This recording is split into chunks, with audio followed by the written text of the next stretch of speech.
Hello, Pacers fans. Welcome back to the Pacers Fever Show. I'm your host, Logan, and today we are talking Summer League. We're talking some Myles Turner news, I guess you could call it.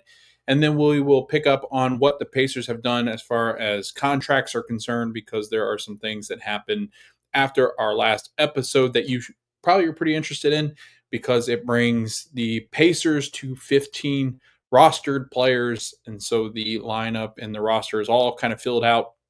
We'll see what the rotations look like as the preseason approaches, but lots of things to cover for the Indiana Pacers over the last week. Last time we recorded, I think, was on the 7th of July. So we're jumping back into this and talking about all things Indiana Pacers. Welcome back to the show. Again, this is the Pacer Fever Show. I'm your host, Logan, and you can find us over on YouTube if you're interested in the video version of the podcast. We are also anywhere you can find audio versions of a podcast. We're on socials at the Pacers Fever Show. We're mostly on X, where we post our thoughts and live coverage from different games. We cover the Indiana Fever, the Indiana Pacers, and all things professional basketball in the state of Indiana. So I'm interested to see what this Pacer team starts to look like over the next couple of months as they start to gear up towards the 25-26 NBA season, which takes place in October. Training camps will start, I think, in September, and a lot of things are happening around the league that we will eventually make an episode about and catch up on all the off-season news and things. I think that'll be after Summer League, as once Summer League ends, the news, I imagine, around the NBA will start to slow down quite a bit as players take some vacations. You've got the Pacers guys that are still somewhat coming off of that NBA Finals high or low that they're currently on. I know a lot of the Thunder players haven't been able to get away too much. Summer League started, so head coaches and coaching staffs have been out in Vegas just weeks after the draft and the NBA Finals, NBA playoffs concluded. So there's not really been a break in the action for the NBA, and that will soon come, I think, after the Summer League ends later on. I think it's a week from today. So I think July 20th is the last day for Summer League. That's when the championship game will be played out in Vegas.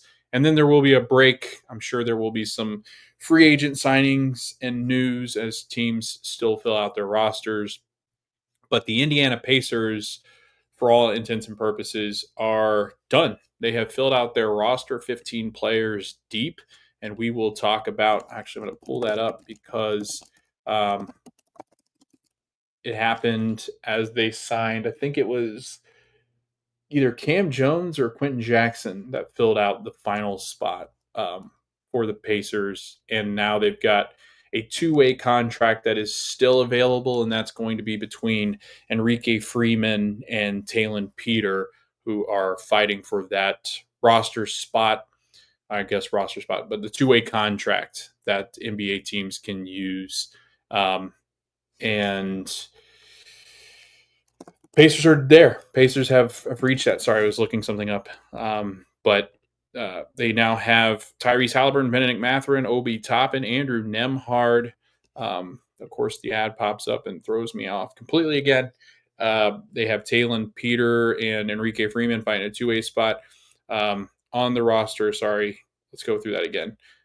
Mathurin, Halliburton, Obi Toppin, Andrew Nembhard, Jarris Walker, Cam Jones, TJ McConnell, Johnny Furphy, Tony Bradley, James Wiseman, Isaiah Jackson, Aaron Nesmith, Ben Shepherd, Jay Huff, and Pascal Siakam. So, yeah, 1, 2, 3, 4, 5, 6, 7, 8, 9, 10, 11, 12, 13, 14, 15. Yeah, so 15.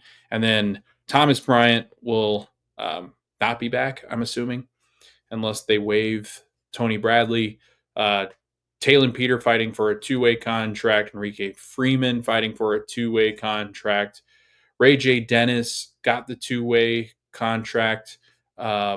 James Johnson is a free agent, so he's not back on the roster.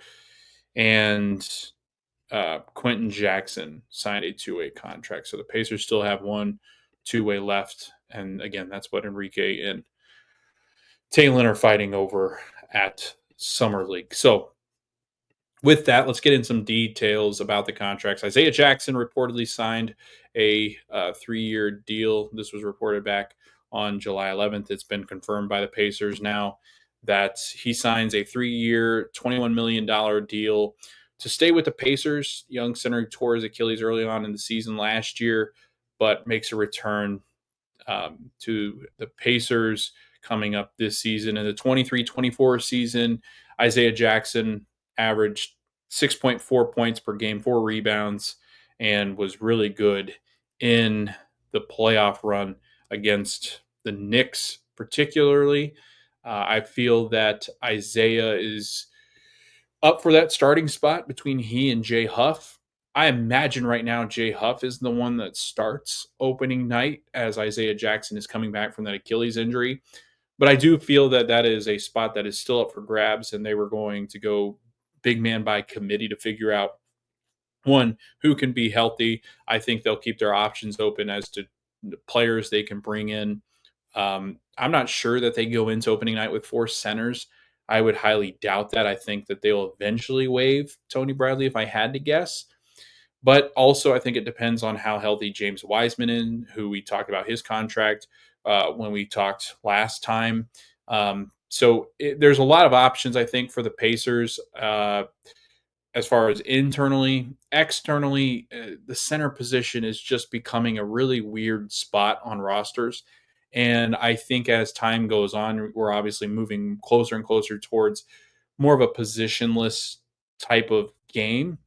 I don't think we're quite there yet, but I think as these centers start to kind of fade out, these traditional centers, you're going to start to see teams move towards more athletic stretch bigs that are playing more like bigger guards who are 6'11, 6'10. And I think that's the way the NBA's kind of been going anyway. But I think we're finally starting to see the extinction on the horizon for some of these traditional big centers that play more of a post up type game. I just don't know if it works as well anymore as it used to.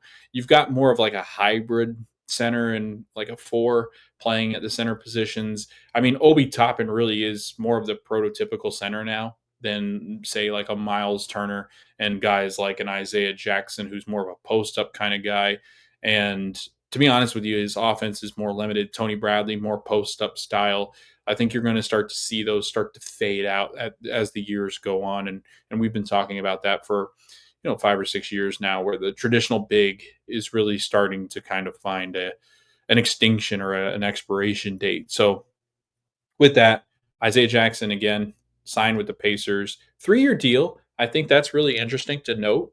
That's a lot of confidence. $21 million, $7 million a year, and for a player that's been dealing obviously with the torn Achilles, coming back in that rehab, he Tony East talked to him at Summer League, and he said he's about 80 to 90% and should be right around 100% when the training camp commences in the end of summer, beginning of fall, right around the start of the season. Isaiah Jackson sounds like he'll be right around 100%. Again, like I said, I would not be shocked first couple of weeks or month. You see Huff in that starting spot, and if he keeps that starting spot, kudos to him. But if he starts to struggle some, and Isaiah Jackson starts to play well off the bench, or James Wiseman, or if they keep Tony Bradley, if he plays well, you could see some shuffling in the starting rotation. But I think at the end of the day, if I had to predict who's going to be the starting center for the Indiana Pacers at the end of the season, as they're making maybe a playoff push towards the bottom of the playoff standings, I think that you could realistically see Isaiah Jackson in that center spot getting more of the starter like minutes. I just feel like his abilities, his talent, are better from what we've seen in doses than maybe a J Huff. The only thing he doesn't do, obviously, is stretch the floor. He doesn't shoot real well, Isaiah Jackson, at all. So that'll be tough. They're going to have to figure out what to really do with that. And the offense, I think, is going to look different anyway without Tyrese Halliburton, but it's going to look even more different without Myles Turner. Those are two guys that really influence the way that you played on the offensive end. And um, Ty being out for the year, Myles in Milwaukee, that changes a lot of things. Cam Jones signed a 4-year 80. Wow, that'd been nuts. $8.7 million contract with the Pacers, and is fully guaranteed in year one, with a 50% partial guarantee for year two. Reports Michael Scotto of Hoops Hype. That means only about $2.35 million of Jones' total salary will be guaranteed, including $1.27 million a year um, in year one. So this to me sounds like the Pacers protecting themselves and Cam Jones at least getting paid decently. Um, it'll be a trial period, I think, for Cam Jones. And from the sounds of it, it doesn't sound like the way that Rick Carlisle has talked about it on different shows he's been on now after the draft and after Miles' departure. It does sound like the Pacers know that they're very limited in their roster spots. Obviously, they don't have any now because they've signed everybody up. They're going to have everybody on their two ways.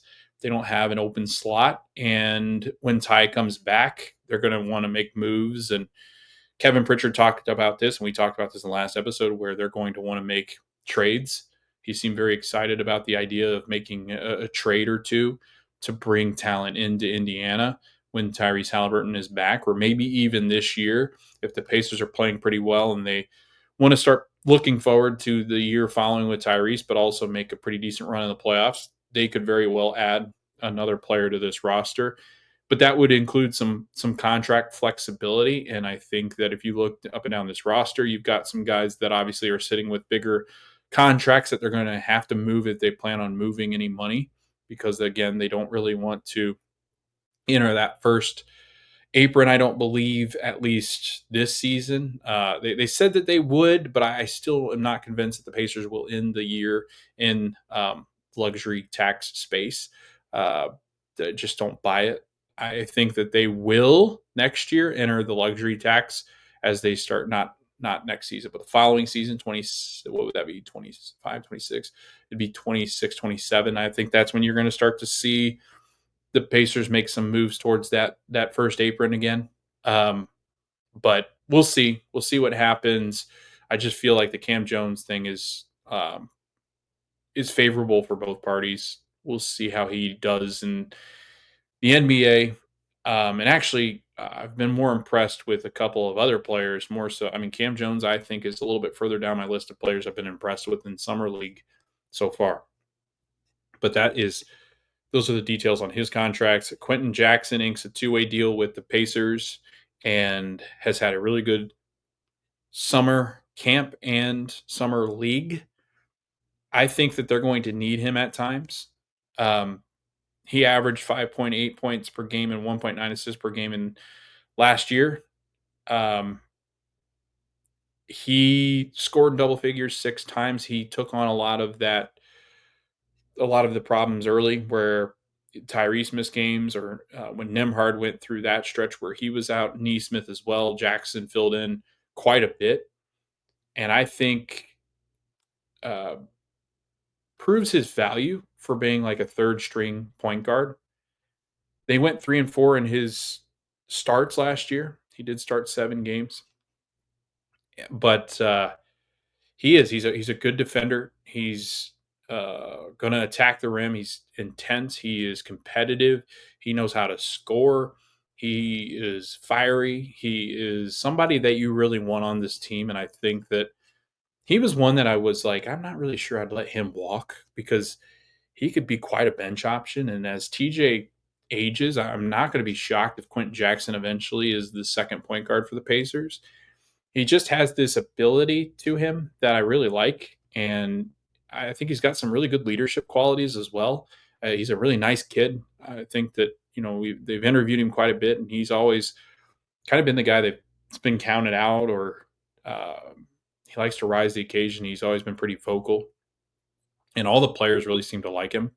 So I'm interested in Quentin Jackson. I'm glad that they kept him around. He's on a two-way, so obviously they can convert the two-way at some point if they have a spot open for him. But right now in the roster spots, they don't. If they waive Tony Bradley, I could see them maybe converting his contract, honestly. I don't know about Talon Peter. I would not be shocked if the Pacers don't have him on a two-way throughout the year, but the whole year. But I think Quentin Jackson is actually an option I think that they could go with about converting into a contract. But also, Ray J. Dennis has been really impressive. We'll talk about him as well, who he also sits with a two-way contract. So looking at what a two-way contract is, just if you're not clear on it, the goal is to give teams the means to develop players with fewer than 4 years of experience part-time in the G League and in the NBA. Two-way contracts pay half the value of a rookie minimum salary. So in this season coming up, $636,000 for the 2025-2026 season, prorated based on the end season signing date. Players on two-way contracts are not playoff eligible and are limited to 50 games on a team's active list. I believe,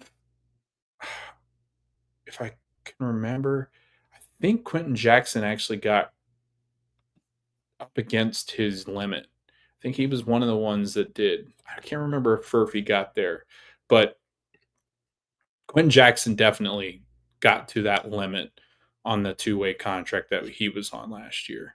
Um, so I wouldn't be shocked if he reaches that limit again, and why I think if they decide obviously not to go with four centers, if they decide that James Wiseman and all of them are Jackson are healthy, I would not be surprised if they eventually waive Tony Bradley and convert Quentin's contract with the way that he's been playing. Let's talk a little bit about some of the stuff going around. Obviously, we've not concluded on the Myles Turner stuff. I think the last time I talked, I think it was being reported he hadn't officially spoken to the media.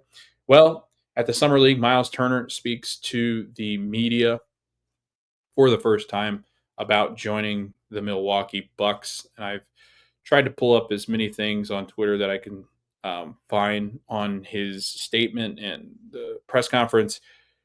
He said that in his statement about or to the Bucks fans, there's a saying I hate. I hate when, and this is what he said. I hate when they say grass isn't always greener on the other side. I'm confident enough to say the grass is going to be greener wherever I go. So that's a pretty bold statement from Myles.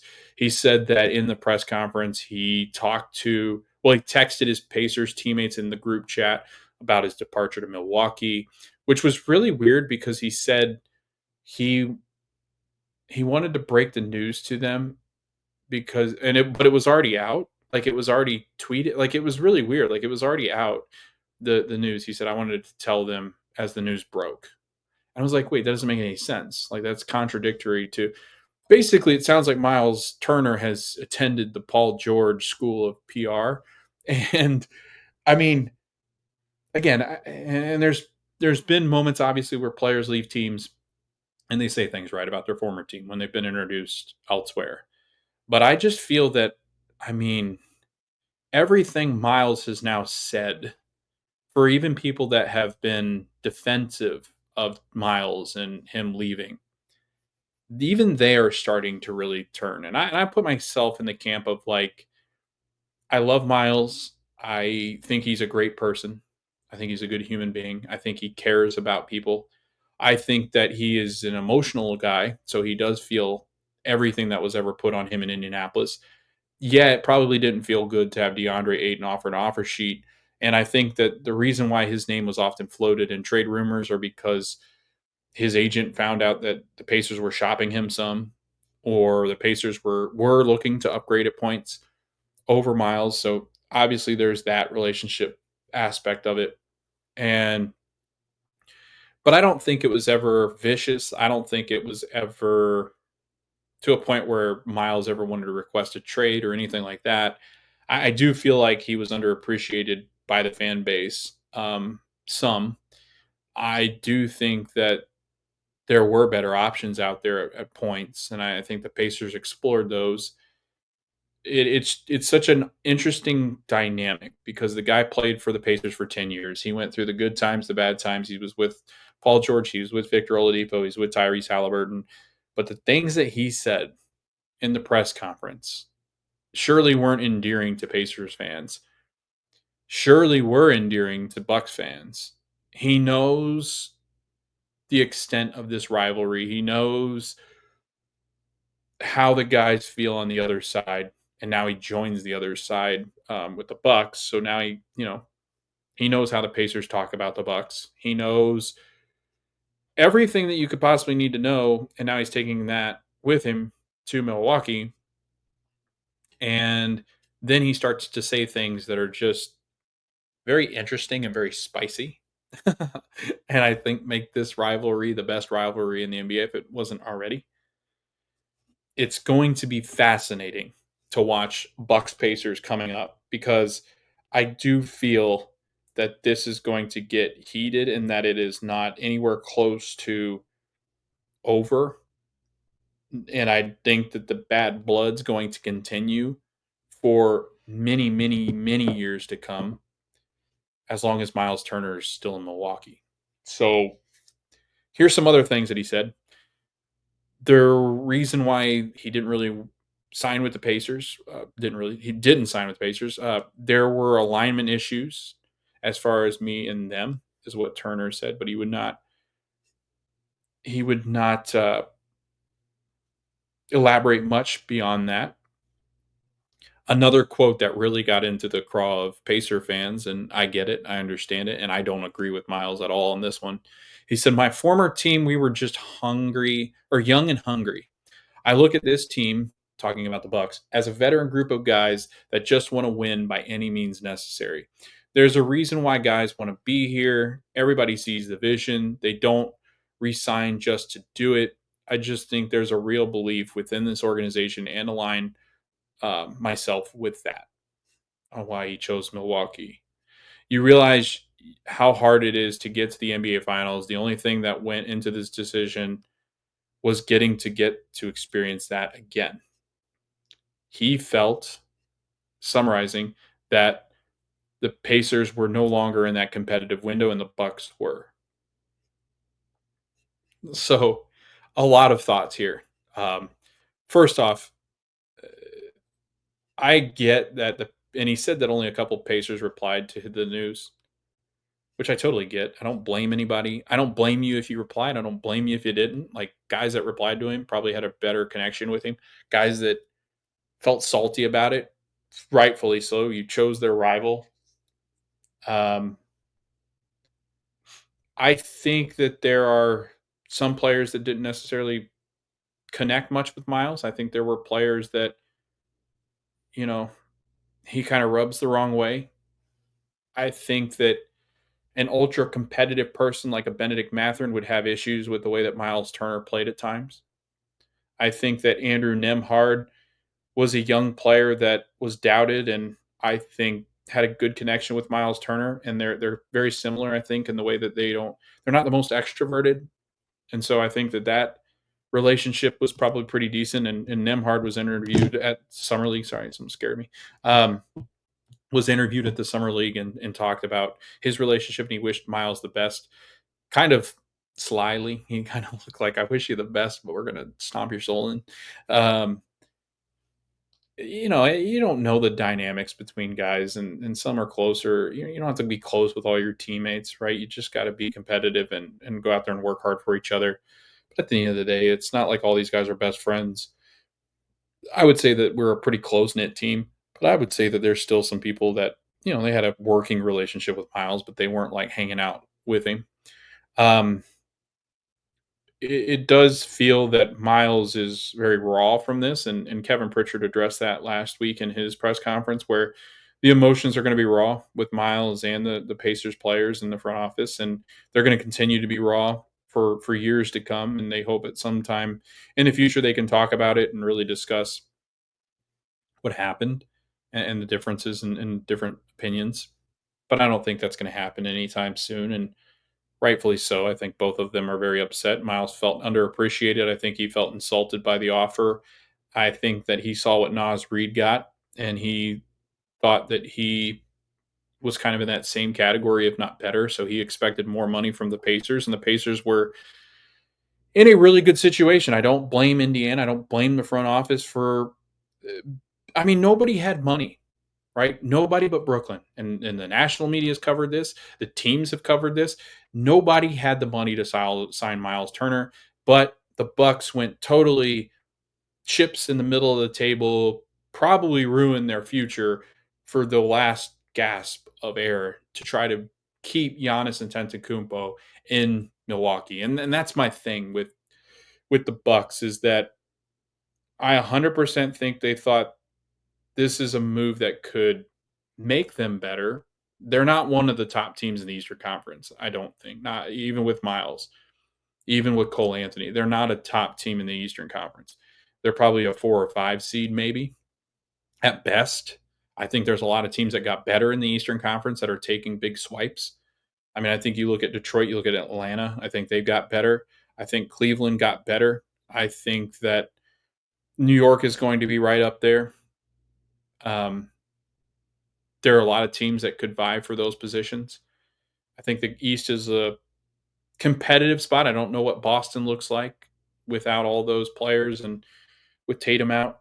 So it'd be interested to see there. I'm interested to see what this Pacer team looks like, but I'm not convinced that they're in that top tier. And at the end of the day, the Bucks sunk their future to try to keep Giannis in Milwaukee. They finally won a title, but after that, it's been a really, really tough go for the Bucks. They've gotten rid of some of their best players. They've gotten rid of guys that meant so much to that title run. And I think in a year or two, we're talking about how bad this Bucks team is because I don't believe Giannis stays in Milwaukee. I just I look at the things that they've had to do to get creative to try to get players. And they've had to waive and stretch Dame for $25 million on the book each of the next 5 years. So you're basically paying $50 million for Myles Turner because of what you've had to do with the contracts. I don't think that was worth it, but they took this shot to try to keep Giannis as happy as possible. But when the Bucks fans realized that Myles Turner isn't the second coming of Michael Jordan, they're going to be shocked because it seems that, I mean, in the way that Miles has kind of carried himself through this, and I'm going to speak honestly, it's made it because he was the top free agent. It's almost like these Bucks fans and a lot of the media think that this is like almost. I mean, they're not comparing it to that, but the way that it's been treated almost feels like they've. It's like the decision when LeBron chose to go to Miami. Like you got to remember, this dude's like a 14 points per game kind of guy can't rebound for a big player. He's oftentimes gone non-existent against really good big players. Karl Anthony Towns, Rudy Gobert, Julius Randle, Isaiah Hartenstein. Like these are not even some of these guys aren't even great players. Bam Adebayo, he's a great player, but all these bigs that are better than Myles Turner have made Myles Turner look often very small when he's played against them. And that's no like personal attack on Myles Turner. It's just the truth. Good big men in this league have typically eaten Myles Turner alive. And when Bucks fans figure that out, when the Bucks figure that out, I'm not sure that that $50 million penalty that you just took in from signing Myles Turner and then also waiving Dame, it's going to be. I think that the cons are far worse than the pros in that deal or those deals. It's just it'll be very fascinating to see what Bucks fans think in 2 years when Giannis Antetokounmpo is playing in a different market and they're stuck with Myles Turner as their big free agent signing. I don't know. Like I don't know what this team is not special. This team is not a special team. They've got a really special player, but this Bucks team, for those Pacer fans out there that are really salty about the Bucks, I think rightfully so. I think that you can take some comfort in knowing that I'm more than certain that this Bucks team has torpedoed their franchise for many years to come with the moves that they've made. So we'll see. But looking into the crystal ball, it's pretty cloudy. I think if you're in Milwaukee, they're living on a high right now because they've somehow landed what people think of as being the next rejuvenation of Brook Lopez when Brook was in his prime. And honestly, I think when Brook Lopez was in his prime, he was arguably better than Myles. So we'll see what they think later on when they figure out what Myles Turner really is as an NBA player. He's a decent player. He's just not somebody that's going to take you over that next hump. He's just never been that guy. And that's why Indiana was pretty hesitant to not try to make a big deal for him. And once that happened, they were like, blindsided. Yeah, we didn't see that coming. But also, I don't fault them for offering him 22 or 23 million dollars because nobody else was going to do it.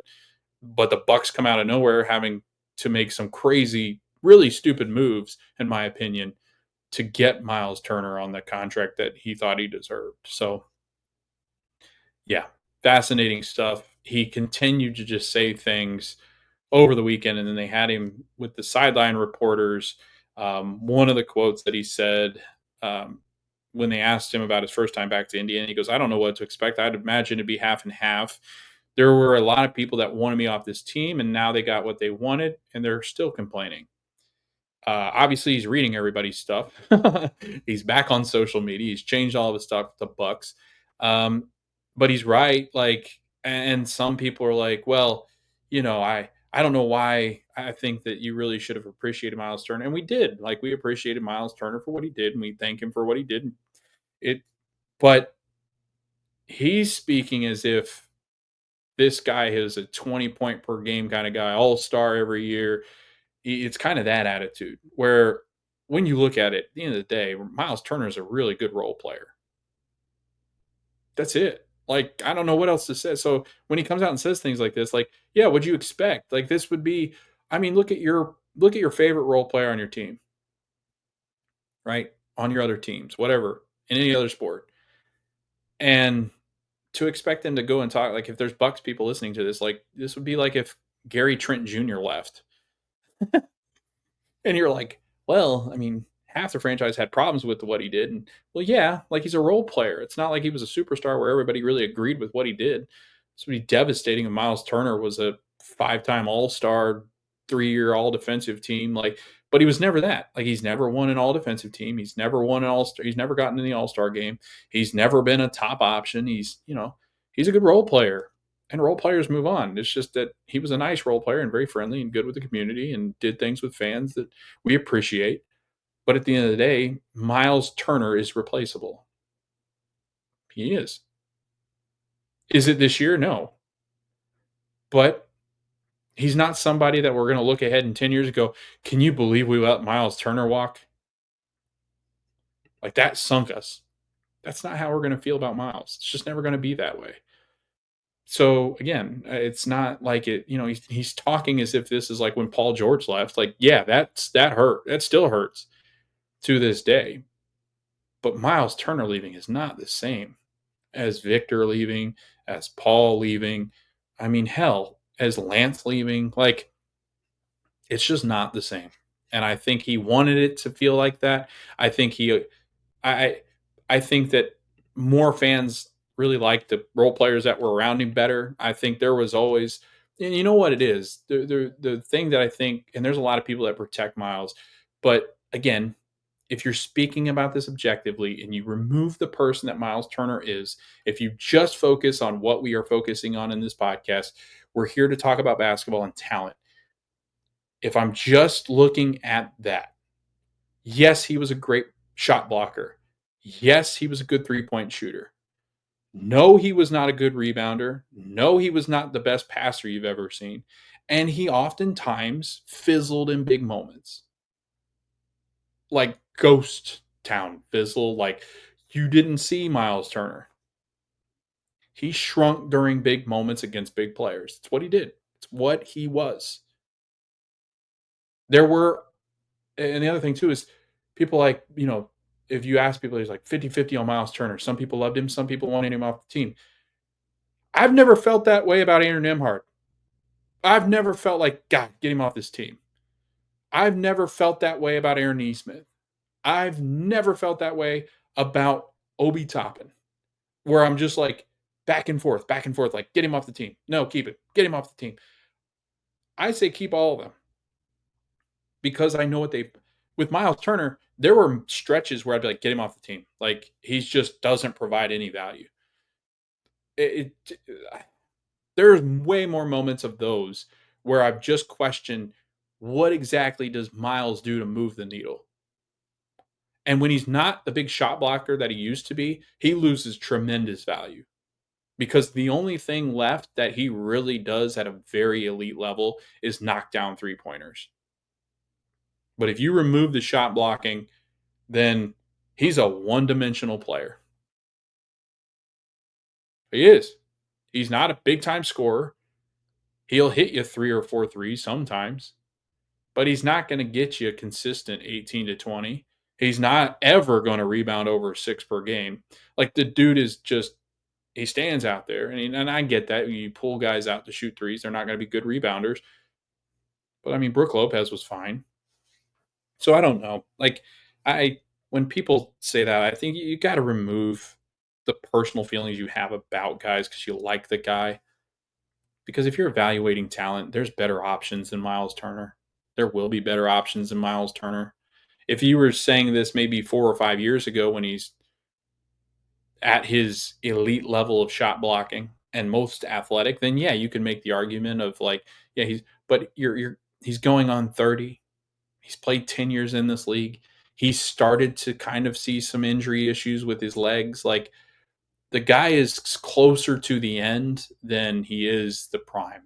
And I think that's ultimately what the Pacers made a decision about. And they weren't going to pay him an extraordinary amount. He was going to get 3 years, I think. I personally think he was going to get the 3 years, maybe four with the team option or player option. But I don't think that they were going to pay him past when they were paying Pascal because I thought that was a perfect time to turn the leaf over and get new blood in. And maybe you sign them for a shorter term deal if they're still playing at a high level. But at the end of 4 years, when the Bucks have Myles Turner and he's 34, I think they're going to look at him and go, yeah, that's it. We're done. So he gets his final payday. Good for him. Nice kid. But at the end of the day, it came down to you didn't perform in the NBA Finals. And if he had been pedestrian at best in the NBA Finals, we'd probably have a trophy. There's nothing wrong in saying that. It's true. It's true. So again, I'm not, the Myles Turner thing's kind of annoying at this point because he's really just he's gone into that same they've done this so many times with guys. Paul George hated his time in Indiana. He's always talked about hated it. And then years later, he's like, no, I liked it. What are you talking about? I really like playing there. Yeah, but you didn't say that when you first left. You really were sour. It's kind of shady what you did. Then Victor Oladipo, we wasn't supported during his injury, and feelings get hurt, and it was a weird time. But now Myles Turner, same kind of thing. Like, oh, they didn't love me there. They were the problem, not me. Like, I don't know. Can people not take responsibility for their own failures? I don't. I just again, I don't know. It's too bad because Myles, if he just goes out and says, "I've enjoyed my time in Indiana. I enjoyed playing with those guys, but I'm here as a Buck." That's all you got to say. But instead, he's taken the path of, well, it's their fault. We didn't align. They were young and hungry. This is a competitive team. We're actually going to win here. They were just young and hungry. That's why they won. Well, young and hungry is about to eat you alive, Myles, because that's the wrong group of guys to say, oh, they were just young and hungry because, yeah, they might have been just young and hungry, but now they're going to be a year wiser and they're going to be hungrier than ever to make sure that you and your friends in Milwaukee do not have success against them. I'm very interested to see what the scheduling people do with the Bucks. I would love if it was opening night Pacers Bucks in Cambridge. Like, give me that all day. That'd be great. Moving on to the summer league, the actual things that are happening with players still on this roster that we care about. The 2026 Summer League format, just as a reminder, all 30 teams participate July 10th through the 20th. So next week is the final game. Total of 76 games are played during this 11-day stretch, each team playing at least 5 games. including 4 games from July 10th through the 17th. Playoffs: after each team's fourth game, the top 4 teams will advance to the semifinals on July 19th. The 2 winning teams from the semifinal games participate in the championship game on July 20th. The 4 playoff teams and their seeds for the playoff games will be determined by records in the first 4 games, and if necessary, the tiebreakers are below in this article. Consolation games: the 26 teams that do not advance into the 14 playoff will play a fifth game on either July 18th or July 20th. So you're guaranteed a fifth game. It's just not in the playoffs. So the top 4 teams in the standings will obviously play in that playoff, and it makes it more enticing for the summer league teams. Tiebreaker criteria: number one, 2 teams tied. If 2 teams have the same record after the first 4 games, the following criteria are utilized in the following order. The first one would be head-to-head matchup, so head-to-head record. If they didn't play a head-to-head game, then point differential, so the better net result of total points scored, less total points allowed. So that would be the next tiebreaker. If the point differentials are the same, then the total points scored would be the tiebreaker, and that should do it at that point. Like point differential, that would still be amazing if teams are tied on point differential, because point differential should be the deciding factor. If it's not, total points are, and if it gets to random drawing, that's nuts. If necessary, random drawing will happen. If more than 2 teams are tied with the same record after the first 4 games, point differential will decide who goes into the playoffs, and then total points, and then random drawing. And everything else, I mean, the rest of it's, I mean, pretty common. 10-minute quarters are played. They do have instant replays and coaches challenges and stuff like that. So pretty much everything else is the same, I believe, but the formatting's a little different, obviously.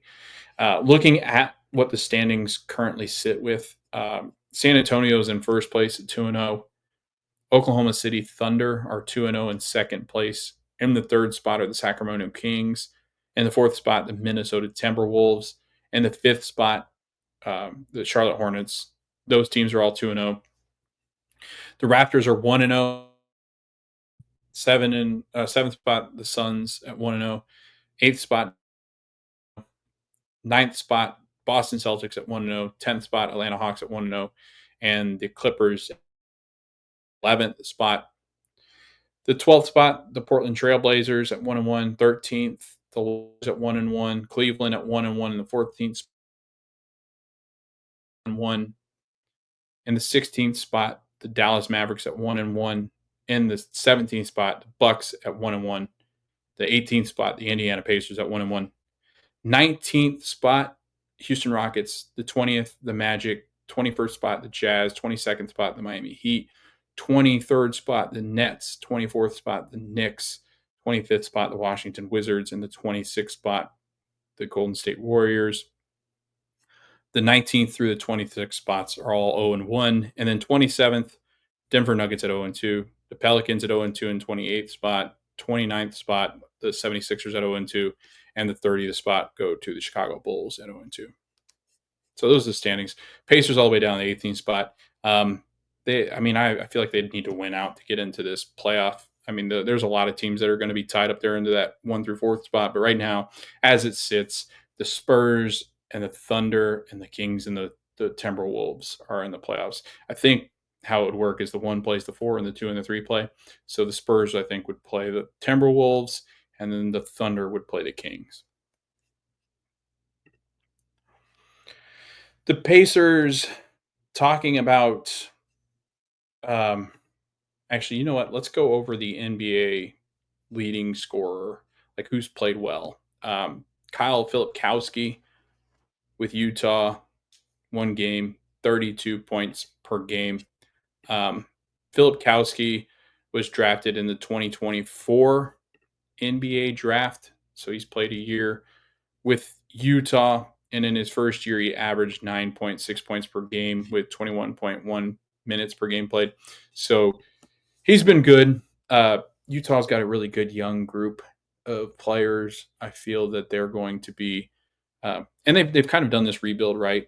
I think that they're going to surround Filipkowski. They've got Ace Bailey. I think that they've got a really good start into this young core, and they're going to start shedding some pieces. I think Walker Kessler, it'll be interesting to see what they do with him. Maybe they make a trade and get some really good assets back. But I do feel that Utah is building in the right direction. And I've always felt that when they've decided to blow things up, they've at least corrected in the right way. So I don't expect them to be bad for very long. I think they've got some really good nice young pieces. Kobe Buffkin, I think that is how you say his last name. He's with the Atlanta Hawks right now under contract. He is a restricted free agent or team option 2026, restricted free agent 2027. He played last season, 5.3 points per game with the Atlanta Hawks. And he is a third year. Well, he's going into his third year. So this will be his third year coming up. And pretty nice piece for Atlanta. Atlanta, again, though, is building a team that should be able to contend in the Eastern Conference, honestly. So he's not really getting a whole lot of run, especially with the guards that they have on their team. I don't expect him to make much of a difference in the regular season with the Hawks. He's just not on that level, I don't believe. Ron Holland, third in points scored per game at 28. Kobe was averaging 29. Ron Holland, 28 points per game with Detroit. He's only played one game. Reed Shepherd has 28 points in his game that he's played with Houston. Reed Shepherd's a really good ball player. I think will be a really important piece going forward with the Rockets. Naquan Tomlin with the Cleveland Cavaliers. The Pacers saw him. He was excellent. I think he could make a really big difference. I think he's on a two-way contract with Cleveland, and his 2 games he's averaging 26 points per game. Kasparis Jakachonis, I think is how you say his last name. He in the one game that he played, 24 points with Miami, and he looked really good in that game. Quentin Jackson, 7th in scoring, 24 points per game. He's looked very sharp in training camp with the summer league team, and then in the one game that he played, he didn't play yesterday, I think, because of a leg issue, but he looked great in game 1 against Cleveland. 24 points. He was 8 of 10 from the field, 1 of 1 from 3-point land, 7 of 7 from the free throw line. Got to the line quite a bit, had 3 assists, and turned the ball over just twice. I thought that he's looked excellent. So we'll stop there because I'm not going to name every single one of the scorers. Just going to update you maybe on some other guys that have some intrigue, I think, around the league. I know Pacers fans wanted Walter Clayton Jr., a lot of them. He's played well for Utah. He scored 21 points in their game. Cooper Flagg's played 2 games, and he's averaged 20.5 points per game. He looks like the real deal. Shooting form very weird. I don't know, like if that'll change as his years go on. I thought that's looked interesting to say the least. Who else? Kind of just scrolling down the list. Dylan Harper played okay with San Antonio, 16 points per game, and actually he just played one game, so he scored 16 points there. But yeah, I just a lot of young guys. Obviously, Cooper Flagg's going to get a lot of attention and has played extremely well. But it's tough, I think, with summer league just because you're playing against good competition, but not great. So it's hard to really tell how they're playing. And the play styles are kind of weird. There's a lot of turnovers, a lot of missed shots, a lot of guys just trying to prove that they can get on the roster. So sometimes it becomes a lot of just one-on-one isolation play. Guys don't typically play with each other, and they've played maybe a week or two together. It's tough to gauge how great these guys are going to be, but there's some things they do that I think have been well worth discussion. And we're going to focus now on the Pacers because that's the good part of the episode. Quentin Jackson, like I said, very impressed with the one game that he played. But Enrique Freeman and Talon Peter are the topic of conversation for the Pacers because they're fighting for that last 2-way contract with Indiana. Enrique Freeman right now averaging 17 points per game in the 26 minutes per game that he's played. 2 games that he's featured in. He's started for the Pacers. Taylor Peter's been coming off the bench for Indiana, but has played 25.3 minutes per game. Got, I think, the end of that game yesterday against OKC because he's played so well, and he was in there with the starting group quite a bit. Johnny Furphy got dinged up in that first game, got hit in the head. Has only played 19 minutes per game because of his exit in that first game, but he's fine. Played in that second game. I thought that he's looked pretty good. Um, Cam Jones, honestly, out of the guys that we've really been, I mean, I guess the guys that I would say we were, because going into this, I would say Quentin Jackson was somebody to watch, Enrique Freeman, Ray J. Dennis, Talon Peter, Furf, and Cam Jones. Like, those are guys that are either going to be on the roster or have a legit shot of making the roster. Quentin Jackson's impressed. Enrique Freeman, he's shooting a lot more from the outside that I remember. He shot quite a few threes, averaging 2 3-point attempts per game. He's so 4 3-point attempts, which that's not really his game, and you can tell like he I think it was him. He airballed one. I was like, oh gosh, wasn't even close.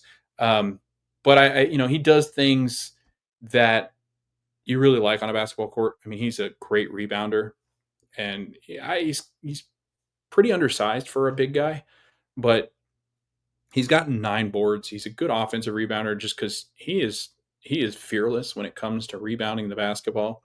I feel that his extra efforts and everything like that really take him to the next level when it comes to rebounding as a big man. He scored pretty well, but there's also some times where he looks completely outmatched or overwhelmed, turning the basketball over, um, making really weird passes and shots, and like he gets real frantic looking. And so that's something I'd be really concerned about because out of all of them, he's looked the most, I think, out of sorts at times where he just makes odd decisions. I think that he does some good things, but I think that if I'm looking at someone that would make me most nervous about playing, it would be him. Ray J. Dennis has been a really good surprise. 14 points per game. He's shot the ball pretty well from the outside, um, 2 of 6 from three per game. And honestly, like it just feels like he's been a guy that I didn't really expect too much from, but I thought has provided some pretty good sparks. Has turned the ball over quite a bit, but again, I think that's pretty normal in this style of play because it's just very run and gun. Not used to playing with guys, um, but I feel like he scored the ball pretty well, and I guess he hasn't really shot it well, but he's scored the ball well enough where he's made a good difference. He's played well defensively, and he leads them in minutes. So he's been out there the most, and I feel like a lot of that's due to just because he's played pretty consistently at a pretty high level and doesn't look too phased by what's going on. The person I've actually been most impressed with so far has been Talon Peter.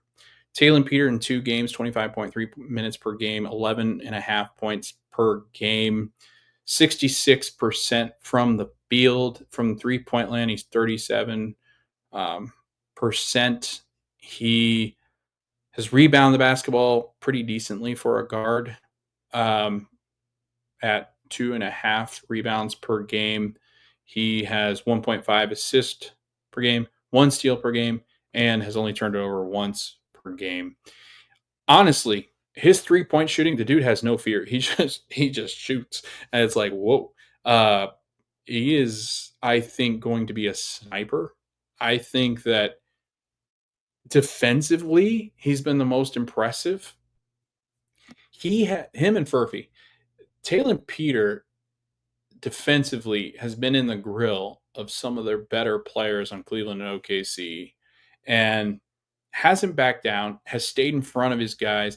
I think's a lot stronger than people thought, much quicker, very athletic. And I've been really impressed with what he's been able to do. I think that he's been the spark that the Pacers have needed off the bench. I think he's really carried them at times. He's great finishing around the basket, left hand, right hand. He has made some really good defensive plays and steals. I think that he's gotten out and run in transition, and the pace that he plays with is exactly what the Pacers want. His size, while he's not the biggest of guys, he is definitely able to hold his own. I think his strength is pretty good. And again, I've just been really impressed with the way that he's played, has a confidence about him, doesn't seem rattled by anything. And I love it. Like, I love this story. I really like this kid so far. I think he's exactly what fits this Pacers team. And I really do feel that they need a sharpshooter at some point. And he really is somebody that I think can make a difference on this Pacers team. Like, he is unbelievable in the things that he can do at times on the floor. And it all kind of comes to a head with his shooting and high efficiency. So I'm excited about it. I really like the way that Talon has played. Johnny Furphy, again, his frame, he's gotten so much bigger. Like, he looks so much stronger. He can defend. I was shocked. Like, that dude can defend. I laterally he moves well. He's physical enough now where he's actually able to use his body more. The bigger he gets, I think the better defender he's going to be a really solid defender, if not a really good defender. His length causes problems. Like, he's a lot lengthier than I thought. um, his athletic ability. I think you look at him and go, he's a 19-year-old kid. He's gotten bigger, so he doesn't look like he's too quick. But man, he's explosive. He made one play, he goes behind the back and dunks it on one of the OKC players. I mean, just threw it down with authority. And he's done it a couple. He did it against the Magic. I remember that. I was at that game where he dunked on. I forget who it might have been Paolo or Franz. He dunked on somebody, and it was like, whoa! Like, this dude is freakishly athletic, and I think he's going to be a very consistent 3-point shooter. He's not shot it as well as I thought in the summer league, but I think that he's streakier, but again, I think as he gets older, he's going to be able to hit threes at a very consistent and high level. And I think he's going to be a dude. I think he is going to be somebody that will make an argument as to why he might be at least a sixth man or not a starter as his time comes. He's only 20 years old, so it will be a couple years still. But I see him getting into the rotation for some serious minutes this year, and I would not be shocked as Neesmith's contract starts to come to an end, or Matherin's time comes to an end with the Pacers, that Furphy isn't the one that's the next man up. Like, this dude is, I think he's going. Honestly, I could see a world where he's better than what Jarris Walker becomes. I think he can score and play at an elite level. I don't know if he's going to score as much as Ben does, obviously, but I think he is a. I think Rick compared him to a bigger Ben Shepherd with everything that he can do, but I think he's more talented than Ben. Um, Ben's a nice player, but I think I really do. I am buying all my stock in Johnny Furphy. He just has that look to him. He has that ability, like very maybe like Gordon Hayward esque. I just like that. That's where I would kind of start to put. Like, he impresses me, and he knows the basketball game very well. He knows where to be defensively. He knows where to be offensively. He makes some great cuts. He rebounds extremely well. um, I've been super impressed with Johnny Furphy, and had Talon Peter not played the way that he played yesterday, I would say Furf is probably the one that I was most excited to see. And I think that, he's not shot it as well, but I still feel like watching him, I'm like, this guy's going to be good. This is going to be a very good player. And then Cam Jones, 7.5 points per game, 40% from the field, has not hit a three yet. Rebounding wise, 4 rebounds per game, so he rebounds well for a guy his size. 2 assists per game, 1.5 steals. Some things that I've noticed about him, I think there is going to be times where just like I think Nemhard at times, there's his size can be an issue because he's just not big. Um, One thing I was pretty concerned about, well, two things. He's not shot the ball well, and he was not a good 3-point shooter last season in college. I worry that maybe it's something with the form. It's kind of an awkward, weird form. Another thing, though, that I really noticed is he got beat quite a bit defensively. I mean, he's not real quick laterally. He's a okay defender, I think.